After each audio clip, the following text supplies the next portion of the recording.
আছি লোহা লক্করের কাজ করতে করতে লোহার মতো হয়ে গেছে। তার যে গেটআপটা কত সুন্দর, মাশাআল্লাহ, কত সুন্দর করে তিনি হিজাব করে নিজেকে সেভ রেখে তার জায়গা থেকে তিনি কাজ করছেন। আসসালামু আলাইকুম, কেমন আছেন সবাই? আশা করছি আপনারা সবাই ভালো আছেন। সফলতার গল্প তো সবাই শোনেন, দুঃখের গল্পটা কেউ শোনেন?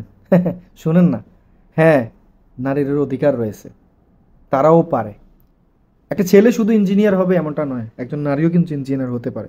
আপনি দেখুন, এই যে স্ক্রিনে দেখতে পাচ্ছেন যে বোনটিকে, তিনিও কাজ করছেন, কঠোর পরিশ্রম করছেন। একটা পুরুষ মানুষ যেভাবে পরিশ্রম করতেছে সেম ভাবে কিন্তু সেও করতেছে, করতেছে না বলেন? তবে হ্যাঁ, পুরুষের কাজ তো পুরুষের কাজে, আর মেয়েদের কাজ তো মেয়েদেরই কাজ। কখনো মেয়েদের কাজ ছেলেরা করতে পারে না, যদিও ট্রাই করে করার জন্য, যতটুকু করার সম্ভব হয় অতটুকুই করে, কিন্তু পুরোপুরি মেয়েদের মতো কাজ করতে পারে না। সেম কথাটা কিন্তু একটা ছেলের ক্ষেত্র।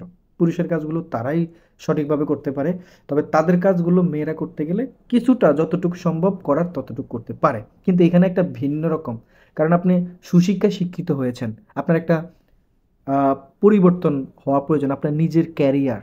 এখন বর্তমানে আমরা দেখতে পাচ্ছি যে মেয়েরা অনেক বেশি প্রতিযোগিতা করছে তাদের ক্যারিয়ারটাকে সুন্দর করার জন্য। তারা পুরুষ মানুষ কিংবা হাজব্যান্ডের উপর নির্ভরশীল থাকতে চায় না, বিয়ে করার পর তাদের হাজব্যান্ডের উপর নির্ভরশীল থাকবে এমনটা তারা চায় না।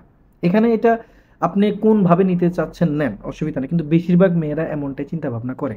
কিন্তু কিছু কিছু মেয়ে আছে যে তারা এমনটা চিন্তা করে না, তারা ক্যারিয়ার বলতে এইটা বোঝাচ্ছে যে তাদের পরিবার, বাবা মা ভাই বোন, দেখা যাচ্ছে একটা সংসারে তাদের দেখা যাচ্ছে ৫-৬টা বোন আছে, কিন্তু একটা ভাই নাই। ঠিক আছে, বোনটা মানুষের মতো মানুষ হয়েছে, সুশিক্ষায় শিক্ষিত হয়েছে, দেখা গেছে তিনি সুশিক্ষায় শিক্ষিত হবার পর তার একটা ভালো একটা চাকরির সন্ধান পেয়েছে, যেটাতে তিনি পারবেন, তার পক্ষে সম্ভব। কিন্তু এই বোনটির ক্ষেত্রে এমনটাই তো হয়েছে, তাই না? সম্ভব অসম্ভব বলে কোনো কথা নেই, পারবেন, চেষ্টা করতে হবে, আপনাকে কষ্ট করতে হবে, পরিশ্রম করতে হবে, আর দিন শেষে সফলতা আপনি অর্জন করতে পারবেন। সেটা হোক ছেলে, সেটা হোক মেয়ে। মেয়েরাও পারে, মেয়েরা যে পারে না সেটা না, তাদের ইচ্ছা শক্তি থাকতে হয়। একটা ছেলেও কিন্তু একটা হাতুড়ে নিয়ে কিন্তু ঠাস ঠুস করে বাড়ি দিতে পারে, একটা মেয়েও কিন্তু পারে। দেখেছেন কিভাবে কাজকর্মগুলো করছে, কতটা পরিশ্রম করতেছে। এখান থেকে শিক্ষণীয় বিষয় অনেক আছে। শুরু থেকে যে বিষয়টা শিক্ষণীয় সেটা হচ্ছে যে তার যেই গেটআপটা কত সুন্দর, মাশাআল্লাহ, কত সুন্দর করে তিনি হিজাব করে নিজেকে সেভ রেখে তার জায়গা থেকে তিনি কাজ করছেন। আর অনেকে তো আছে যে কাজ তো করতেছে, নিজেকে যত বেশি উন্মুক্ত করতে পারে, যত বেশি প্রদর্শন মানে পরিদর্শন, আমার মনে হয় কথাতে কেমন কেমন জানি শোনা যায়, কিন্তু যত বেশি করতে পারে ততই বেশি তাদেরকে মনে করে যে তারা ভালো কিছু করছে। দিন শেষে কিন্তু এমনটা না।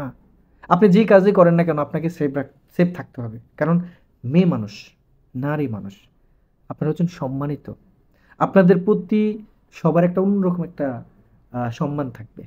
ভালোবাসার মানুষ বলেন, প্রিয়জন বলেন, আশেপাশের ভাই বন্ধুর কথা বলেন, পরিচিত অপরিচিত, প্রত্যেকের ক্ষেত্রে কিছুটা হলো যে এক একজনের এক এক রকম কথাবার্তা থাকবে, কিন্তু সব কথার ভিড়ে আপনাকে আপনার সফলতা অর্জন করতে হবে, আর সেটার জন্য আপনাকে পরিশ্রম করতে হবে। দেখুন, আপনি যদি না খেয়ে থাকেন তখন আপনাকে কেউ এসে বলবে না যে তুমি খাও নাই, এই নাও এক মুঠো ভাত দিলাম তুমি খেয়ে নাও, এটা কিন্তু কেউ বলবে না। সফলতা হবার পর দেখবেন যে আপনার বন্ধুর কোনো শেষ নাই, আপনি যাকে চিনেন না সেও দেখবেন পরিচিত হয়ে গেছে, কিন্তু সেটা আপনি সফলতা অর্জন করার পর, আগে নয়।